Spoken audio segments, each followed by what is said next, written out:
Every year, on the 14th of February, all around the world, we have celebrated Valentine's Day. For some, this means going out with friends and family or just their loved ones, and it also could include buying gifts such as flowers, stuffed animals, chocolates, or jewelry of some sort that your spouse loves. For me, I've spent the last 20 years of my life celebrating my sister's birthday. One thing that we also do is my father's always bought us stuffed animals, and sometimes chocolates, but usually just a stuffed animal. One thing I do not understand is how we go around celebrating love one time a year. I think it should be just celebrated all year round, every year. But one thing I do like is learning the history behind different holidays. Now, though Valentine's Day is a little dark, it is very interesting. Now, we have honored St. Valentine for years by giving gifts. Well, his origin story has remained a mystery. What we do know is that February is the month of love, and then he has Christian and ancient Roman history. Now, for the Catholic Church, there are two different theories on who St. Valentine's is, the first being a priest. The story goes that Emperor Claudius II preferred his men be unmarried because they made better soldiers, so he preferred them without being tied down with families, so husbands, wives, and children. Well, the priest did not like this, so he decided he was going to marry couples in hiding.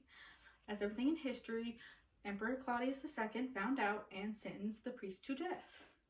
Another theory is of a bishop from St. Valentine of Tyranny. The story goes that Judge Asterius, he was placed on house arrest with Judge Asterius, but the judge was Catholic, and he did not believe in Christianity, which is what St. Valentine was. So to test Valentine's beliefs, the judge asked him, St. Valentine, to basically cure his daughter of her blindness. If he did this, then the judge would basically bow to him. So when Valentine did cure the girl's blindness, he and his family, the judge, converted to Christianity, and they freed all Christian inmates.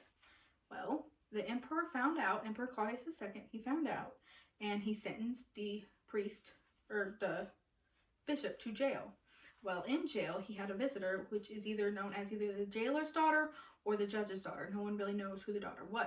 But inside this prison, he sent love letters back and forth. He labeled them "From Your Valentine," which is something we still use today. Now, this is when things get a little darker. According to Christian religion, there was a festival called the Lupercalia. Basically, it was celebrated from anywhere from the 13th to the 15th of February. Now, the story goes that King Romulus basically wanted his nephews out of the picture. The mother of the twins failed her vow of celibacy. So the king had the twins thrown into the Tiber River to drown. Well, unknown to him, the twins survived because a she-wolf saved them near the Palatine Hill, which is where Rome was found, which is why Romulus and Remus are counted with the founders of Rome. Well, when the twins grew up, they killed their uncle and then named the den that the she-wolf they found them, Lupercal. This is when things get a little darker.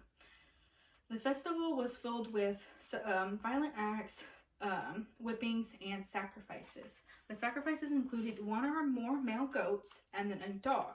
Now, these dogs and the male were sacrificed, and their blood was smeared on 2 Luperci, which is the townspeople, and then they were wiped away with the cloths of wool that were doused in milk.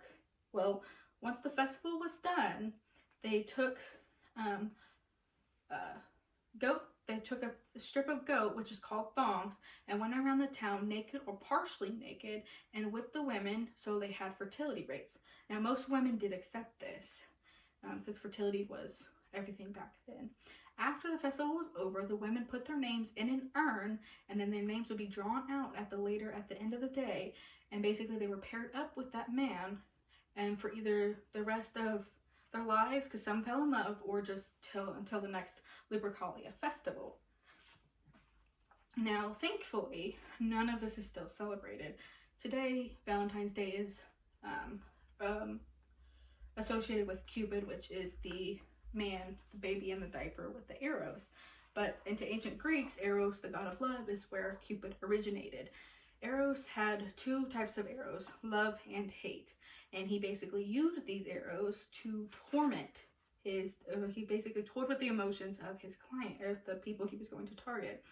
Well, the Romans began to spread this story around of his mischief, and somehow or another, it became a man in a diaper. The story just changed. And now today, we give gifts of, like I said before, the flowers, the jewelry, something meaningful between the couple. Now, I remember this starting back in elementary school when you decorated the shoebox, you filled out cards, and you gave one to all your classmates. I'm not sure if kids still do this, I do believe so, but I'm not 100% sure. Now, believing whichever one you choose to believe, this holiday is celebrated around the world. And though the history is dark, all chose their side by love, whether it be marrying young couples who were in love, or falling in love with the jailer or the judge's daughter, or even whipping women to have fertility. Today, we still give gifts, and it is the best way. It is nice to wonder how holidays did start, but it's best to keep Valentine's Day the way it is, because I don't know about you, but I really do not want to be whipped by goat skin.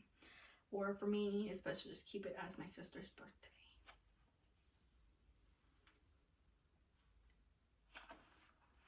Sorry, you're like looking at me like, what? How do you? I have no idea how to do this. That's 3